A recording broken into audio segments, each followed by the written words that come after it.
அரசியல் கருடன் உறவுகளுக்கு வணக்கம். இந்தியில் ஓட்டு கேட்ட திமுக மொத்தமாக ஆப்பு வைத்த நாத்தக. இந்த தலைப்பு குறித்து தான் நாம் இந்த காணொலியில் விரிவாக பார்க்க இருக்கோம்.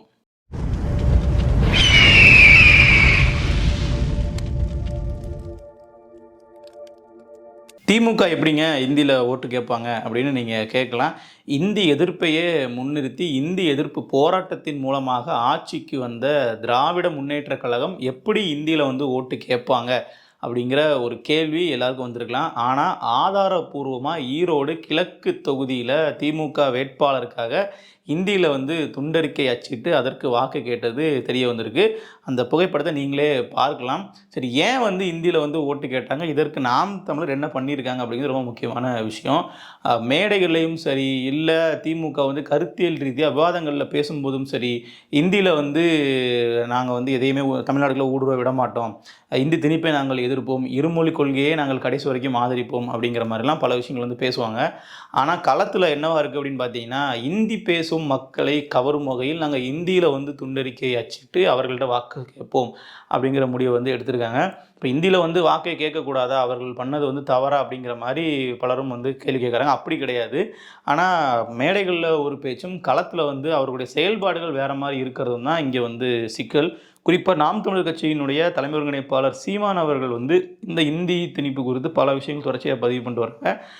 திமுக பேசாத ஒரு விஷயத்தை நாம் தமிழர் கட்சி தொடர்ச்சியாக பேசிட்டு வராங்க. அது என்ன அப்படின்னு பார்க்கும்பொழுது, இந்தி திணிப்பு குறித்து தான் நீங்கள் எல்லாரும் அதிகமாக பேசிகிட்டு இருக்கீங்க. ஆனால் வட மாநிலத்திலிருந்து இப்போ இந்தியெல்லாம் திணிக்கிறது இல்லைங்க, இந்தி காரங்களே தமிழ்நாட்டில் திணிச்சிட்டாங்க. இப்போ அதை பற்றி தான் நம்ம பேச வேண்டியிருக்கு. அதுதான் இப்போ தமிழ்நாட்டினுடைய ஒரு பிரதான பிரச்சனையாக இருக்குது அப்படிங்கிறது சீமான் அவர்களுடைய வாதம். இப்போ அதை மெய்ப்பிக்கக்கூடிய வகையில் தான் திமுகவினுடைய செயல்பாடும் இருக்குது. ஈரோடு கிழக்கு தொகுதியில் இந்தி பேசக்கூடிய மக்கள் கணிசமாக இருக்காங்க. அதனால் அவர்களுடைய வாக்குகள் நமக்கு வேணும் அப்படிங்கிற அடிப்படையில் தான் திமுக இந்த செயல்பாட்டையே எடுத்திருக்காங்க. இந்தி பேசும் மக்கள்கிட்ட வாக்கு கேட்கணும் அப்படின்னா இந்தியில் துண்டறிக்கை அச்சிட்டுறது சரிதானேன்னு கூட சில பேர் நினைக்கலாம். அப்படி கிடையாது. இதே மாதிரி மும்பையில் தமிழர்கள் இருப்பாங்க, கர்நாடகாவில் தமிழர்கள் இருப்பாங்க. அவர்கள்கிட்ட வாக்கு கேட்பதற்கு தமிழில் துண்டறிக்கைகள் அச்சிடப்படுகிறதா அப்படிங்கிற ஒரு கேள்வி நம்ம எழுப்பி பார்க்கணும். ஸோ அப்போ அந்தந்த மாநிலங்களினுடைய தாய்மொழி தான் அதிகப்படியாக அங்கே பார்த்திங்கன்னா பிரச்சாரம் செய்வதற்கு பயன்படுத்தப்படும்.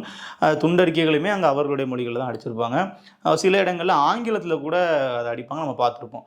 ஆனால் இங்கே இருக்கக்கூடிய மக்கள் இந்தி பேசுகிறாங்க அப்படிங்கிறதுனால இந்தியில் துண்டறிக்கை அச்சிட்டாங்க அப்படின்னா, இப்போ ஒவ்வொரு மாநிலங்கள்லையும் ஒவ்வொரு நபர்கள் குடியேறும் போது அவர்களுக்கான மொழிகள்லேயே அவர்கள் பிரச்சாரத்தில் செஞ்சு அரசியல்வாதிகள் வாக்கு கேட்பாங்க அப்படின்னா அந்த மாநிலத்தினுடைய சொந்த மொழி தாய்மொழியினுடைய இருப்பிற்கே ஆபத்தாயிரும்.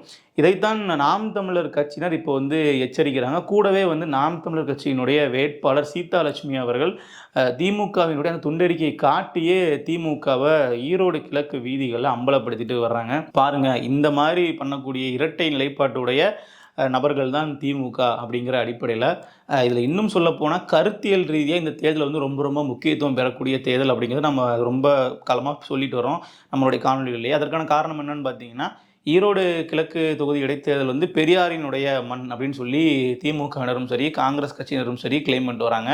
சீமான் அவர்கள் சமீபத்தில் பெரியார் அவர்களினுடைய கருத்துக்களுக்கு எதிரான தன்னுடைய கருத்துக்களை முன் வச்சதோடு பெரியார் அவர்கள் பேசிய விஷயங்களை மேற்கோள் காட்டியும் பேசியிருந்தார்.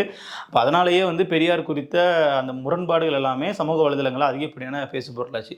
பெரியார் அவருடைய கருத்தையே எத்தனை இடங்களில் முரண்பட்டு மாறுபட்டு பேசியிருக்காரு.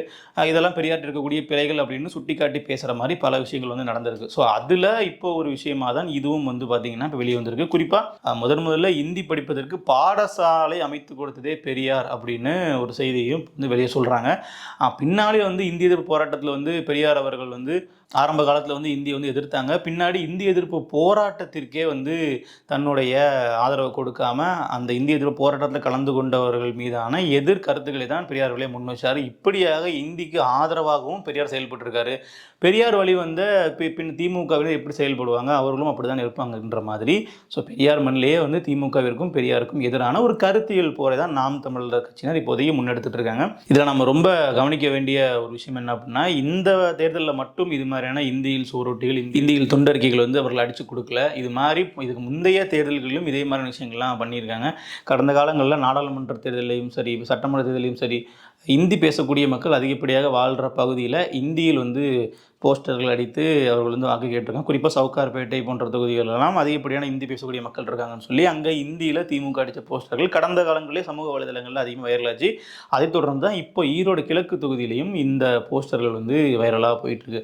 இது நிச்சயமாக திமுகவிற்கு ஒரு களத்தில் ஒரு எதிர்மறையான எண்ணத்தை தான் ஏற்படுத்தும் அப்படிங்கிறது நம்ம அனைவரும் பார்க்கக்கூடிய விஷயமா தான் இருக்கும். காரணம் என்ன அப்படின்னு பார்த்தீங்கன்னா, தொடர்ச்சியாக வந்து இந்தி பேசும் நபர்கள் இல்லை வடமாநிலத்தில் நபர்கள் வந்து தமிழ்நாட்டில் அதிக அளவு ஊடுருவி வராங்க அப்படிங்கிற ஒரு பிரச்சனை வந்து வெகு காலமாக பேசு பொருளாக இருக்குது. அதற்கு அடிப்படை காரணம் அப்படிங்கிறது இந்த பிரச்சனை பேசு பொருளாக இருப்பதற்கு காரணம் நாம் தமிழர் கட்சியும் சீமான் அவர்களும் அப்படிங்கிறதுல மாற்றுக்கிறதே இல்லை. ஏன்னா பிற அரசியல் கட்சிகள் இதை வந்து ஒரு பெரிய பிரச்சனை எடுக்காத போதும் தமிழ் தேசியவாதிகள் தான் இதை வந்து ஒரு பெரிய இஷ்யூவாக வந்து ஐடென்டிஃபையாக பண்ணுறாங்க. குறிப்பாக பிற மாநிலங்களிலிருந்து இங்கே புலம்பெயர்ந்து வந்த வட மாநிலத்தவர்கள் இங்கே அதிகப்படியான குற்ற சம்பவங்களில் ஈடுபடுறாங்க அப்படிங்கிறதும் நாம் தமிழர் கட்சியினுடைய ஒரு குற்றச்சாட்டு. அதற்கு அவர்கள் சொல்லக்கூடிய தீர்வாக இருக்கிறது இன்னர் லைன் பெர்மிட் வந்து கொடுங்க, வர்றவங்க யார் அப்படிங்கிறதுக்கு ஒரு உள் நுழைவு அனுமதி சீட்டு மாதிரி வழங்கிட்டு தான் நீங்கள் வந்து அவர்களை உள்ளே விடணும். இல்லைன்னா இது மாதிரியான சிக்கல்கள் வந்து ஏற்படும் அப்படிங்கிறதும் சீமான் அவருடைய வாதம். கூடவே இங்கே இருக்கக்கூடிய பணியாளர்களினுடைய அந்த ஒரு வேலையும் வந்து பார்த்திங்கன்னா வடமாநிலத்தவர்கள்கிட்ட பறிபோகுது. அதையும் நாம் வந்து தமிழர்களுக்கு திருப்பி வந்து மீட்டெடுக்கணும் அப்படிங்கிறதும் நாம் தமிழர் கட்சியினுடைய கோரிக்கை. குறிப்பாக இன்றைக்கி வந்து அடிமட்ட வேலைகளிலிருந்து கொஞ்சம் கொஞ்சமாக வந்து மேல்மட்ட வேலைகளுக்கும் பிற மாநிலத்திலிருந்து நபர்கள் வந்து இங்கே அமர்த்தப்படுறாங்க. அதற்கான காரணமாக இருக்கக்கூடிய விஷயம் அப்படிங்கிறது 2 காரணங்கள் சொல்கிறாங்க. ஒன்று வந்து தமிழர்கள் வந்து இங்கே அதிகப்படியான சம்பளம் கேட்குறாங்க அப்படிங்கிறதும், இந்திக்காரங்க வந்து அதிக நேரம் வேலை பார்க்குறாங்க அப்படிங்கிறதும் அவர் சொல்லக்கூடிய காரணமாக இருக்குது. அப்படி வந்து அதிக நேரம் வந்து வேலை பார்க்குறாங்க அப்படின்னா 8 மணி நேரத்துக்கு மேலே 10 மணி நேரம் வேலை பார்க்குறாங்க, 12 மணி நேரம் வேலை பார்க்குறாங்க அப்படின்னா அது வந்து ஒரு உழைப்பு சுரண்டலில் தான் வரும் அப்படிங்கிறதும் ஒரு தரப்பினருடைய வாதமாக இருக்குது. அப்படி வந்து உழைப்பு சுரண்டல் செய்கிறதுக்காக நீங்கள் இந்திக்காரங்களை உள்ளே கொண்டு வரீங்க அப்படின்னா அதுவும் சட்டத்திற்கு புறம்பான தொழிலாளர் சட்டத்திற்கே புறமான ஒன்றாக தான் இருக்கும். அதுவும் வந்து ஒரு தவறான விஷயமாக தான் வந்து கருதப்படும். இப்போ இன்றைக்கு வந்து அவர்கள் குறைந்த சம்பளத்துக்கு வராங்க அப்படின்னா நாளைக்கு அவர்களும் அவர்களுடைய சம்பளத்தை வந்து கூட்டி தான் கேட்பாங்க. ஏன்னா ரொம்ப நாளாக ஒரு தொழிலில் ஒருத்தங்க இருக்கும் பொழுது அந்த அனுபவத்தை வந்து அவர்கள் பெற்றுக்கொண்ட பிறகு அவர்களுடைய சம்பளம் டிமாண்ட்லாம் ஏறத்தான் செய்யும். அப்போ ஒரு காலத்தில் வந்து அவர்களும் இவர்களுக்கு இணையாக சம்பளம் வாங்குவாங்க. அப்போ வந்து பார்த்தீங்கன்னா அவர்களுடைய ஆதிக்கம் வந்து அதிகமாக இருக்கும். அப்படி இருக்கும்பொழுது இன்றைக்கு வந்து தொழிலாளியாக இருக்கக்கூடியவங்க நாளைக்கு முதலாளியாக இருப்பாங்க. இப்போ இன்றைக்கி நீங்கள் முதலாளிகளாக இருந்துட்டு அவர்களை வந்து தொழில் அனுமதிச்சிங்க அப்படின்னா நாளைக்கு நீங்கள் வந்து தொழிலாளி மாறி போயிருவீங்க அப்படிங்கிற ஒரு வெகு நாட்களையும் சிந்தித்து பார்த்து தான் நாம் ஒரு செயலில் ஈடுபடணும். அதனாலேயே அதிகப்படியான நபர்களை நாம் இங்கே கொண்டு வந்து பணியமர்த்துவதில் சில சிக்கல்கள் இருக்குது அப்படிங்கிறதையும் நாம் தமிழருக்கு அட்ரஸ் பண்ணுறாங்க.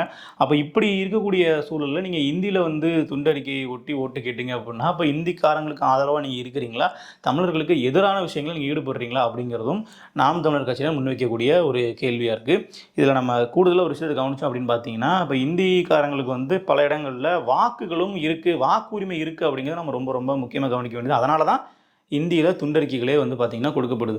அப்போ பிற மாநிலங்களிலிருந்து புலம்பெயர்ந்து வந்து இங்கே ஒரு சட்டமன்ற தொகுதியில் குடியேறிய நபர்களுக்கு வாக்குரிமை இருக்குது அப்படின்னாக்க அப்போ அந்த நபர்கள் தமிழக அரசியல்லையும் இப்போ வந்து ஈடுபட ஆரம்பிச்சிருக்காங்க. இங்கே யார் வந்து தமிழர்களை ஆளணும் அப்படிங்கிற விஷயத்த முடிவு செய்கிறது பிறமொழியாளர்களாக இருக்கும் பொழுது இங்கே இருக்கக்கூடிய அந்த ஒரு தமிழ் தேசியவாதிகளாக இருக்கட்டும், இங்கே இருக்கக்கூடிய தமிழர்களாக இருக்கட்டும், இது அனைவருமே வந்து பார்த்திங்கன்னா ஒரு எச்சரிக்கை உணர்வோடு பார்க்கக்கூடிய ஒரு விஷயமா மாற ஆரம்பிக்குது.